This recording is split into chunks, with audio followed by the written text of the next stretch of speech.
आज का पहला क्वेश्चन है, लॉ ऑफ प्लॉटिंग की खोज किसने की थी? विकल्प है न्यूटन, राइट ब्रदर्स, गैलीलियो या डी ऑप्शन है आपका आर्किमिडीज। राइट आंसर इसका क्या हो जाएगा? D, Archimedes. Law of plotting, इसी को प्लवन का नियम भी बोलते हैं, प्लवन का नियम। और इसको किसने खोजा था? आर्किमिडीज ने। इस सिद्धांत के अनुसार आर्किमिडीज ने यह बताया था कि जब किसी वस्तु को किसी द्रव में पूर्ण या आंशिक रूप से डुबोया जाता है तो उस वस्तु का भार उसके द्वारा हटाए गए द्रव के भार के बराबर होता है। ये किसने बताया? आर्किमिडीज ने। और लॉ ऑफ प्लॉटिंग या प्लवन का नियम यही था, तो आर्किमिडीज इसका राइट आंसर हो जाएगा। अगला क्वेश्चन देखते हैं, आपेक्षिक आर्द्रता मापने के लिए किस उपकरण का प्रयोग किया जाता है? विकल्प है बैरोमीटर, हाइड्रोमीटर, सी ऑप्शन है यह हाइग्रोमीटर होगा, सी ऑप्शन हाइग्रोमीटर है, और डी है मैनोमीटर। राइट आंसर हो जाएगा आपका हाइग्रोमीटर, यानी सी ऑप्शन। मिसप्रिंट है यहाँ पे, टिक कर लेंगे, हाइग्रोमीटर इसका आंसर हो जाएगा। आपेक्षिक आर्द्रता यानी रिलेटिव ह्यूमिडिटी को मापने के लिए हाइग्रोमीटर का यूज किया जाता है, इसलिए राइट आंसर क्या हो गया? सी, हाइग्रोमीटर। अगला क्वेश्चन देखते हैं, निम्नलिखित में से किस जगह पर पानी का क्वथनांक उच्चतम होता है? मैक्सिमम कहाँ पे होता है क्वथनांक, बॉइलिंग पॉइंट? विकल्प है मृत सागर, माउंट एवरेस्ट, नील डेल्टा, सुंदरबन डेल्टा। प्रश्न का राइट आंसर क्या होगा? मृत सागर, ये ऑप्शन सही हो जाता है। ऐसा क्यों होता है? क्योंकि जिस जगह पर वायु का दबाव अधिक होता है वहाँ पर पानी का क्वथनांक यानी बॉइलिंग पॉइंट अधिक होता है, और जहाँ वायु दबाव कम होता है वहाँ पानी का क्वथनांक कम होता है, और ऐसा मृत सागर में होता है। इसलिए पानी का क्वथनांक जो उच्चतम है वो इन तीनों से ज़्यादा मृत सागर में है, इसलिए राइट आंसर हो जाएगा डेप्थ सी या मृत सागर। अगला क्वेश्चन देखते हैं, दृढ़ता गुणांक का मात्रक पूछा गया, इंपॉर्टेंट है। Newton per metre, Newton per meter square, Newton per metre cube या Newton per metre to power 4। तो राइट आंसर इसका क्या होगा? दृढ़ता गुणांक Newton per meter square, B option सही हो जाता है। जानते हैं दृढ़ता गुणांक को ईटा से डिनोट करते हैं, ईटा कुछ इस तरीके से बनाते हैं, और इसका फॉर्मूला क्या होता है? अपरूपक प्रतिबल अपॉन अपरूपक विकृति। ये फॉर्मूला होता है। विकृत और प्रतिबल को पिछली वीडियो में पढ़ा था हम लोगों ने। क्या हो जाएगा? प्रतिबल एफ अपॉन ए और विकृत विकृत को थीटा लेट कर लेंगे, तो यहाँ से फॉर्मूला आपका क्या बन जाएगा? एफ अपॉन ए थीटा, और इसी की यूनिट क्या हो जाएगी? Newton per meter square. तो दृढ़ता गुणांक की जो यूनिट होगी, जो मात्रक होगा, वो न्यूटन पर मीटर स्क्वायर हो जाएगा, बी ऑप्शन सही हो जाता है। अगला क्वेश्चन देखते हैं, थर्मस फ्लास्क में रखा गर्म द्रव किस प्रक्रिया से सुरक्षित रखने के कारण गर्म रहता है? विकल्प है चालन, संवहन, विकिरण या उपयुक्त तीनों। तो राइट आंसर इसका क्या हो जाएगा? उपयुक्त तीनों। उष्मा ऊर्जा का क्षरण 3 प्रक्रियाओं द्वारा होता है, आप जानते हैं, चालन, संवहन, विकिरण। थर्मस फ्लास्क में इन तीनों प्रक्रियाओं से उष्मा ऊर्जा के क्षरण को रोकता है, अतः थर्मस फ्लास्क में रखा जो लिक्विड है, जो द्रव है, वो सुरक्षित गर्म बना रहता है। राइट आंसर क्या हो गया? तीनों, डी ऑप्शन। अगला क्वेश्चन है, उत्प्लावन बल निर्भर करता है। विकल्प है तरल की गहराई पर, विस्थापित तरल के केवल घनत्व पर, विस्थापित तरल के केवल आयतन पर, या डी ऑप्शन है विस्थापित तरल के भार पर। राइट आंसर इसका क्या हो जाएगा? डी, यानी विस्थापित तरल के भार पर उत्प्लावन बल निर्भर करता है। उत्प्लावन बल किसी वस्तु द्वारा हटाए गए तरल के भार के बराबर होता है। किसी तरल पदार्थ में डूबी हुई वस्तु अपने आयतन के बराबर तरल पदार्थ विस्थापित करती है, विस्थापित तरल पदार्थ के भार के बराबर ही उत्प्लावन बल लगता है।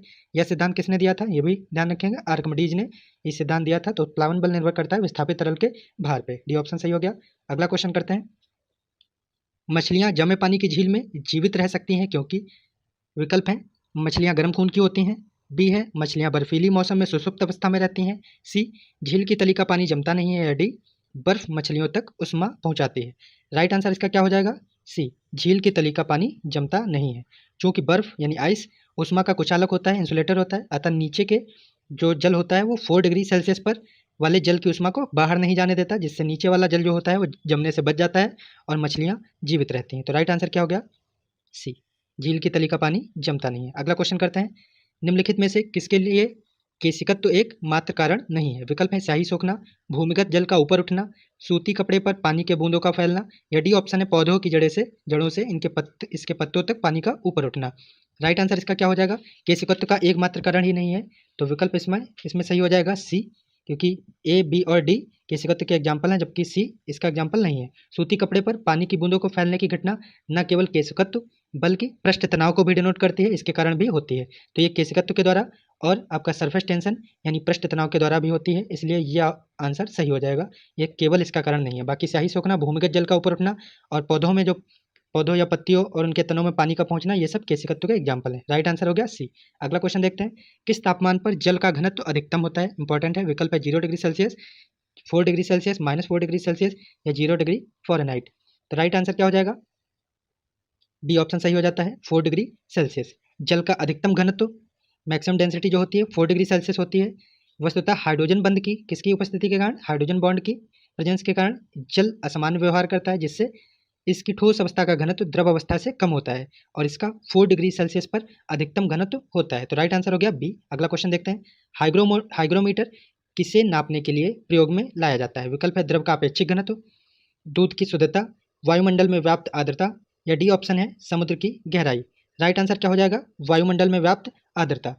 वायुमंडल में व्याप्त आर्द्रता यानी वायुमंडल में जो जलवाष्प की उपस्थिति होती है उसको नापने के लिए हाइग्रोमीटर नामक यंत्र का प्रयोग किया जाता है। राइट आंसर हो गया सी। अगला क्वेश्चन करते हैं, 200 किलोग्राम भार की एक नाव पानी पर तैरती रहती है, विस्थापित पानी का जो भार होगा वह कितना होगा? विकल्प है 100 ग्राम, 200 ग्राम, 0 ग्राम, 400 ग्राम। तो राइट आंसर इसका चेक करते हैं सॉल्व करके। तो प्लवन के नियम के अनुसार क्या होता है कि जो हमने स्टार्ट में बताया लॉ ऑफ फ्लोटिंग, उसके अकॉर्डिंग क्या होता है, आर्किमिडीज ने जो दिया था, कोई वस्तु किसी द्रव में पूर्ण या आंशिक रूप से डूबी हुई तभी तैरती है जब उस वस्तु का भार वस्तु के डूबे हुए भार द्वारा विस्थापित द्रव के भार के बराबर होता है। तो नाव द्वारा विस्थापित द्रव का भार कितना हो जाएगा? नाव के भार के बराबर हो जाएगा। कितना भार है नाव का? 200 किलोग्राम। तो राइट आंसर विस्थापित पानी का भार भी 200 किलोग्राम हो जाएगा। इस तरह राइट आंसर हो जाता है डी।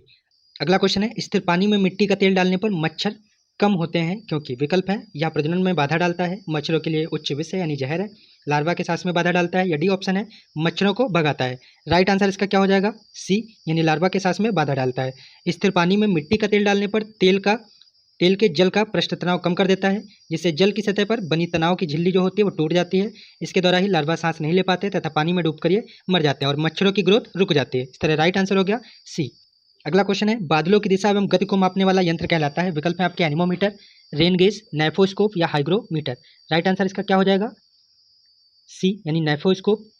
नेफोस्कोप से बादलों की दिशा एवं गति को मापते हैं। एनीमोमीटर से बात करें तो हवा की गति, हवा की शक्ति तथा गति, और रेन गेज की बात करें तो ये वर्षा की मात्रा को नापता है, जबकि नेफोस्कोप बादलों की दिशा एवं गति, और हाइग्रोमीटर से अगर बात करें तो आर्द्रता का मापन किया जाता है। तो चारों के बारे में जाना, एनीमोमीटर से हवा की शक्ति तथा गति, रेन गेज से वर्षा की मात्रा, नेफोस्कोप से बादलों की दिशा एवं गति को मापते हैं, जबकि हाइग्रोमीटर से आर्द्रता को मापते हैं। अगला क्वेश्चन है, द्रवों में पृष्ठ तनाव का कारण क्या है? विकल्प है अणुओं के मध्य विद्युत बल, अणुओं के मध्य ससंजक बल, अणुओं के मध्य गुरुत्वाकर्षण बल, या डी ऑप्शन है बल अणुओं के मध्य आसंजन। राइट आंसर इसका क्या हो जाएगा? बी अणुओं के मध्य ससंजक बल। बी ऑप्शन सही हो जाता है। द्रवों में पृष्ठ तनाव का कारण अणुओं के मध्य ससंजक बल होता है। ससंजक बल क्या है? यह वह आकर्षण बल है जो एक ही प्रकार के अणुओं के बीच में कार्य करता है। पृष्ठ तनाव द्रव की वह प्रवृत्ति होती है जिससे द्रव अपना क्षेत्रफल न्यूनतम कम करने का प्रयास करता है, उसकी इसी प्रवृत्ति को ससंजक बल इसमें सहयोगी होता है। इसीलिए द्रवों में पृष्ठ तनाव का कारण क्या हो जाएगा? अणुओं के मध्य ससंजक बल। अगला क्वेश्चन करते हैं, बी ऑप्शन सही हो गया। निम्न में से कौन से वैज्ञानिक पानी के टब में नहाते समय अचानक यूरेका यूरेका चिल्लाते हुए बाहर निकल आए थे? इंपॉर्टेंट है, न्यूटन, आइंस्टीन, आर्किमिडीज, या ग्लासको। राइट आंसर इसका हो जाएगा आर्किमिडीज। आर्किमिडीज ने उत्प्लावन बल का सिद्धांत इसी घटना के बाद दिया था। नहाते समय भरे टब से काफ़ी मात्रा में पानी बाहर आ गया था, जिससे उनके दिमाग में उत्प्लावन बल की बात समझ में आई थी और उन्होंने उत्प्लावन बल को इस सिद्धांत को प्रतिपादित कर दिया था। राइट आंसर हो जाता है आर्किमिडीज। अगला क्वेश्चन करते हैं, एक वायुमंडलीय दाब बराबर होता है एटमॉस्फेरिक प्रेशर। विकल्प है आपके 1 Newton per meter square, 10⁻² Newton per meter square, 10⁻5 या 10⁻7 न्यूटन पर मीटर स्क्वायर। तो राइट आंसर इसका क्या हो जाएगा? एक वायुमंडलीय दाब कितने के बराबर होता है? राइट आंसर इसका हो जाएगा सी 10⁻5 Newton per meter square. C option सही हो जाता है। ये एक वायुमंडलीय दाब की वैल्यू है। ओके, अगला क्वेश्चन करते हैं। 17 क्वेश्चन है आपका, द्रव दाब निर्भर करता है। विकल्प है केवल गहराई पर, केवल घनत्व पर, केवल गुरुत्वीय त्वरण पर, या डी ऑप्शन है गहराई, घनत्व तथा गुरुत्वीय त्वरण पर। तो राइट आंसर इसका क्या हो जाएगा? तीनों पर करता है ये। द्रव किस पर निर्भर करता है? गहराई पर भी करता है, घनत्व यानी डेंसिटी पर, और गुरुत्वीय त्वरण पर। तो राइट आंसर हो गया डी। अगला क्वेश्चन करते हैं, यंग प्रत्यास्था गुणांक का एसआई मात्रक है। इंपॉर्टेंट है, डाइन पर centimetre, Newton per metre, Newton per meter square, या मीटर पर सेकंड। इस प्रश्न का जो राइट आंसर हो जाएगा वो क्या होगा? Newton per meter square. पिछली वीडियो में समझा था डिटेल से, यंग प्रत्यास्था गुणांक का जो एसआई मात्रक होगा वो न्यूटन पर मीटर स्क्वायर हो जाएगा। सी ऑप्शन सही हो जाता है। अगला क्वेश्चन देखते हैं, एक बीकर में पानी पर बर्फ तैर रही है, जब बर्फ पूर्णतः पिघल जाएगी तो बीकर में पानी का तल ऑप्शन है बढ़ेगा, घटेगा, उतना ही रहेगा, या पहले बढ़ेगा बाद में घटेगा। तो राइट आंसर इसका क्या हो जाएगा? उतना ही रहेगा। एक बीकर में पानी की बर्फ तैर रही है और बर्फ पूर्णतः मेल्ट भी हो जाएगी, तभी बीकर में पानी का तल जो है वो उतना ही रहेगा, कांस्टेंट रहेगा। अगला क्वेश्चन देखते हैं, सड़क पर चलने की अपेक्षा बर्फ पर चलना कठिन है क्योंकि? बर्फ सड़क से सख्त होती है। बी विकल्प है सड़क बर्फ से सख्त होती है। सी जब हम अपने पैर से धक्का देते हैं तो बर्फ कोई प्रतिक्रिया व्यक्त नहीं करती है, या डी ऑप्शन बर्फ में सड़क की अपेक्षा घर्षण कम होता है। तो राइट आंसर भी यही हो जाएगा, बर्फ में सड़क की अपेक्षा जो फ्रिक्शन कम होता है, घर्षण कम होता है, इसीलिए ऐसा पॉसिबल होता है। सड़क पर चलने की अपेक्षा बर्फ पर चलना कठिन होता है क्योंकि घर्षण के कारण। अगला क्वेश्चन है, लोहे की कील पारे में क्यों तैरती है जबकि यह पानी में डूब जाती है? इंपॉर्टेंट क्वेश्चन है। विकल्प है आपके, लोहे के पारे से रासायनिक क्रिया की प्रवृत्ति पानी की तुलना में कम होने के कारण। बी है, लोहे का भार पानी से अधिक है तथा पारे से कम है। लोहे का घनत्व पानी से अधिक है तथा पारे से कम है। या डी ऑप्शन है, पारा पानी से भारी है। राइट आंसर इसका क्या हो जाएगा? लोहे का घनत्व पानी से अधिक है और पारे से कम है। लोहे की घनत्व है, डेंसिटी है, वो पानी से अधिक है लेकिन पारे से कम है, इसीलिए यह पॉसिबल होता है। यानी लोहे की कील पारे में तैरती है जबकि पानी में डूब जाती है। राइट आंसर हो गया सी। अगला क्वेश्चन देखते हैं। बर्फ के दो टुकड़ों को आपस में दबाने पर टुकड़े आपस में चिपक जाते हैं, ऐसा क्यों होता है? रीजन क्या है? दाब अधिक होने से बर्फ का गलनांक घट जाता है। दाब अधिक होने से बर्फ का गलनांक बढ़ जाता है। सी ऑप्शन है, दाब अधिक होने से बर्फ का गलनांक पहले घटता है फिर बढ़ता है। या डी ऑप्शन है, दाब व गलनांक में कोई संबंध नहीं है। राइट आंसर इसका क्या हो जाएगा? ए, यानी दाब अधिक होने से बर्फ का गलनांक घट जाता है। ये ऑप्शन सही हो जाएगा। इसीलिए बर्फ के दो टुकड़ों को आपस में दबाने पर ये टुकड़े आपस में चिपक जाते हैं, क्योंकि दाब अधिक होने से बर्फ का गलनांक जो होता है, मेल्टिंग पॉइंट होता है, डिक्रीज कर जाता है। ये ऑप्शन सही हो गया। अगला क्वेश्चन करते हैं। हवाई जहाज से यात्रा करते समय पेन से स्याही निकलने लगती है। विकल्प है, क्यों निकलने लगती है? वायुदाब में कमी के कारण, वायुदाब में वृद्धि के कारण, स्याही के आयतन में वृद्धि के कारण, या डी अत्यधिक भार के कारण। इस प्रश्न का राइट आंसर क्या हो जाएगा? ए, यानी वायुदाब में कमी के कारण। एटमॉस्फेरिक प्रेशर जो होता है उसकी कमी के कारण ही हवाई जहाज में बैठे यात्री को उसके पेन से स्याही लीक करने लगती है। इंपॉर्टेंट क्वेश्चन है, वायुदाब में कमी के कारण, ये सही आंसर हो जाएगा। अगला क्वेश्चन करते हैं। ऊंचाई की जगहों पर 100 जो पानी है 100 डिग्री सेल्सियस के नीचे के तापमान पर क्यों उबलता है? विकल्प है, क्योंकि वायुमंडल दाब कम हो जाता है, अतः बिंदु नीचे आ जाता है, क्योंकि बी ऑप्शन है, क्योंकि गुरुत्वाकर्षण कम होता है। सी है, पर्वतों पर भारी हवाओं के कारण। या डी उपयुक्त में से कोई सही नहीं है। तो राइट आंसर इसका क्या हो जाएगा? ए, यानी क्योंकि वायुमंडल दाब कम हो जाता है अतः जो बिंदु है वो नीचे आ जाता है, इसीलिए ऊंचाई वाली जगहों पर पानी जो है 100 डिग्री सेल्सियस के नीचे तापमान पर उबल जाता है। ओके, राइट आंसर हो गया ए। अगला क्वेश्चन करते हैं। साबुन के बुलबुले के अंदर का दाब जो होता है, विकल्प है, वायुमंडलीय दाब से अधिक होता है, वायुमंडलीय दाब से कम होता है, बराबर होता है। या डी ऑप्शन है, वायुमंडलीय दाब का आधा होता है। तो साबुन के बुलबुले का अंदर का दाब जो होता है वो आपका होता है दाब से अधिक, वायुमंडलीय दाब से अधिक। नोट कर लेंगे। राइट आंसर हो जाएगा ए। अगला क्वेश्चन देखते हैं।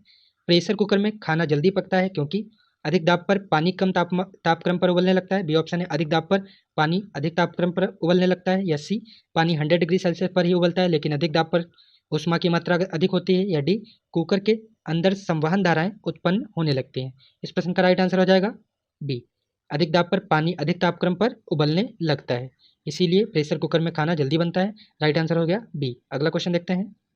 हाइड्रोजन से भरा रबड़ का गुब्बारा वायु में ऊपर जाकर फट जाता है क्योंकि ए विकल्प है, हाइड्रोजन का भार बढ़ जाता है। बी, वायु दाब बढ़ जाता है, हाइड्रोजन का दाब घट जाता है, या वायु दाब घट जाता है। राइट आंसर इसका क्या हो जाएगा? क्योंकि वायु दाब यानी एटमॉस्फेरिक प्रेशर घट जाता है, इसीलिए हाइड्रोजन से भरा रबड़ का बैलून वायु में जाकर के वायु फट जाता है, वायु दाब के कारण वायु दाब घट जाता है इसीलिए। अगला क्वेश्चन करते हैं। इसका डी आंसर सही हो गया। अगला क्वेश्चन है, वर्षा की बूंद गोलाकार होती हैं, क्यों होती हैं? विकल्प है, सतही तनाव के कारण, वायु के वातावरणीय घर्षण के कारण, गोल पृथ्वी के गुरुत्व के कारण, या वर्षा जल की श्यानता के कारण, विस्कोसिटी के कारण। तो राइट आंसर इसका क्या हो जाएगा? ए, यानी सतही तनाव के कारण। पृष्ठ तनाव जो होता है इसी के कारण ही वर्षा की बूंदें गोलाकार होती हैं। तो राइट आंसर हो जाएगा ए। अगला करते हैं। तेल दीप की बत्ती में तेल किसके कारण ऊपर उठता है? विकल्प है, दाब केशिका क्रिया, तेल का निम्न श्यानता, या डी ऑप्शन है, गुरुत्वीय बल। तो राइट आंसर इसका क्या हो जाएगा? केशिका क्रिया। इंपॉर्टेंट है, केशिका क्रिया के कारण ही तेल की बत्ती में तेल का ऊपर उठना होता है। अगला क्वेश्चन करते हैं। श्यानता की इकाई क्या है? विकल्प है, पॉइज, पास्कल, पॉइजली, या इनमें से कोई नहीं। महत्वपूर्ण है, विस्कोसिटी की यूनिट पूछी गई। राइट आंसर हो जाएगा पॉइज, ये ऑप्शन सही हो जाता है। अगला क्वेश्चन देखते हैं। उत्प्लावकता से संबंधित वैज्ञानिक हैं। विकल्प हैं, आर्किमिडीज, न्यूटन, लुई पाश्चर, या इनमें से सभी। अब तक समझ गए होंगे, आर्किमिडीज ही उत्प्लावकता से संबंधित है, ये विकल्प सही हो जाता है। नेक्स्ट क्वेश्चन है आपका। महान वैज्ञानिक आर्किमिडीज किससे संबंधित है, कहाँ के रहने वाले थे? ब्रिटेन से, जर्मनी से, अमेरिका से, या ग्रीस से? इसका राइट आंसर क्या हो जाएगा? महत्वपूर्ण क्वेश्चन है। आर्किमिडीज का ये ग्रीस के रहने वाले थे, तो राइट आंसर हो जाता है डी, ग्रीस से बिलोंग करते हैं। अगला क्वेश्चन देखते हैं। सभी द्रवों के क्वथनांक में दाब बढ़ाने पर क्या परिवर्तन होता है? बढ़ जाता है, घट जाता है, अपरिवर्तित रहता है, या कभी बढ़ता है कभी घटता है? राइट आंसर इसका क्या हो जाएगा? ए, बढ़ जाता है। सभी द्रवों का जब बॉइलिंग पॉइंट में दाब बढ़ाने पर जो परिवर्तन होता है वो बढ़ जाता है। ओके, क्वथनांक बढ़ जाता है अगर हम दाब बढ़ाते हैं तो। अगला क्वेश्चन करते हैं। बैरोमीटर का पाठ्यांक यानी रीडिंग जब धीरे धीरे ऊपर चढ़ती है तो क्या होता है? दिन साफ रहता है, बारिश आती है, तूफान आता है, या उपयुक्त में से कोई नहीं। तो बैरोमीटर आप जानते हैं, वायुमंडलीय दाब को मेजर करने के लिए जो डिवाइस है वो बैरोमीटर है। उसकी रीडिंग जब धीरे धीरे ऊपर चढ़ती है तो क्या होता है? विकल्प आपका सही हो जाएगा ए, दिन साफ रहता है। अगला क्वेश्चन है, दाब मापी में पारे का उपयोग क्यों किया जाता है? विकल्प है पारा केस नली की दीवारों से चिपकता नहीं है, बी इसका घनत्व अधिक होने के कारण प्रयुक्त नली की लंबाई कम होती है, या सी ऑप्शन है पारे का वाष्प दाब कम होता है, या डी उपयुक्त सभी। तो राइट आंसर इसका क्या हो जाएगा? डी, ये तीनों ही सही हो जाएंगे। दाब मापी में पारे का उपयोग पारा केस नली की दीवारों से चिपकता नहीं इसीलिए भी किया जाता है, इसका घनत्व अधिक होने के कारण प्रयुक्त नली की लंबाई कम हो जाती है इसलिए भी करते हैं, और पारे का वाष्प दाब जो होता है वो कम होता है, इसीलिए ऑप्शन सही हो गया उपयुक्त सभी। अगला क्वेश्चन है, आंधी आने पर टीन की छत क्यों उड़ जाती है? महत्वपूर्ण है। विकल्प है आपके बर्नौली प्रमेय के अनुसार टीन के ऊपर का दाब कम हो जाता है, बी है टीन के नीचे का वेग पूर्ववत रहता है, सी है ऑप्शन है आपका नीचे से ऊपर की ओर दाब आधे की बन जाता है, या डी उपयुक्त सभी। राइट आंसर भी सभी हो जाएगा। आंधी आने पर टीन का उड़ना ये तीनों प्रोसेस को कवर करता है, यानी बर्नौली प्रमेय के अनुसार टीन का जो ऊपर का दाब होता है वो कम हो जाता है इसीलिए उड़ जाती है, एंड टीन के नीचे का वेग पूर्ववत रहता है, और सी ऑप्शन भी सही है आपका नीचे से ऊपर की ओर दाब अधिक रहता है, इसलिए डी ऑप्शन सही हो गया। अगला क्वेश्चन करते हैं, आंधी आने की सूचना प्राप्त होती है कब? जब वायुमंडलीय दाब के अचानक कम होने से, वायुमंडलीय दाब के अचानक बढ़ जाने से, वायुमंडलीय दाब में समानता होने से, या डी ऑप्शन है हवा का वेग बढ़ने से। राइट आंसर इस प्रश्न का वायुमंडलीय दाब के अचानक कम होने से, ये ऑप्शन सही हो जाता है। आंधी आने की सूचना कब होती है? जब वायुमंडलीय का दाब अचानक कम होने लगता है, उसके बैरोमीटर में रीडिंग जब धीरे धीरे कम होने लगती है तो आंधी आने की सूचना हमें प्राप्त होती है, ये विकल्प सही हो गया। अगला क्वेश्चन देखते हैं, दाब का मात्रक है, इंपॉर्टेंट क्वेश्चन है। विकल्प है आपके पास्कल, बार, न्यूटन पर मीटर स्क्वायर, या सभी। तो राइट आंसर आपका, आप जानते हैं दाब के मात्रक ये तीनों है, पास्कल भी दाब की यूनिट है, बार भी दाब की यूनिट है, और newton per meter square F upon A से P equal to F upon A इससे आपको मिल जाएगी न्यूटन पर मीटर स्क्वायर, तो ये भी ऑप्शन सही है, इसलिए राइट आंसर हो जाता है सभी। Pascal, bar and Newton per meter square तीनों प्रेशर की यूनिट है। अगला क्वेश्चन करते हैं, रेल पटरियों के नीचे चौड़े लकड़ी के पटरे यानी स्लीपर क्यों बिछाए जाते हैं? विकल्प है रेलगाड़ी के कारण उत्पन्न दाब घटा सके इसलिए, बी ऑप्शन है रेलगाड़ी के कारण उत्पन्न दाब बढ़ सके, या सी रेलगाड़ी के कारण उत्पन्न दाब स्थिर रह सके, या डी ऑप्शन है उपयुक्त सभी। राइट आंसर इसका क्या हो जाएगा? ए, रेलगाड़ी के कारण उत्पन्न दाब घटा सके इसीलिए इसके रेल पटरियों पर नीचे लकड़ी के पटरे यानी स्लीपर बिछाए जाते हैं, विकल्प सही हो गया ए, रेलगाड़ी के कारण उत्पन्न दाब घटा सके। अगला क्वेश्चन है, लास्ट क्वेश्चन, समुद्र तल से नीचे जाने पर वायुमंडलीय दाब पर क्या प्रभाव पड़ता है? इंपॉर्टेंट है, बढ़ता है, घटता है, इक्वल रहता है, या कोई प्रभाव नहीं पड़ता है। राइट आंसर इसका क्या होगा? जब समुद्र तल से नीचे जाएंगे तो वायुमंडलीय दाब बढ़ेगा, ए विकल्प सही हो जाता है। तो दोस्तों आपने इस चैप्टर के मोस्ट इंपॉर्टेंट 40 एमसीक्यूज को देखा, मिलते हैं नेक्स्ट वीडियो में नेक्स्ट चैप्टर के साथ। नेक्स्ट चैप्टर है आपका लाइट यानी प्रकाश के साथ। बने रहिए अध्ययन गैलेक्सी के साथ, पढ़ते रहिए, ख्याल रखिए, स्वस्थ रहिए, धन्यवाद।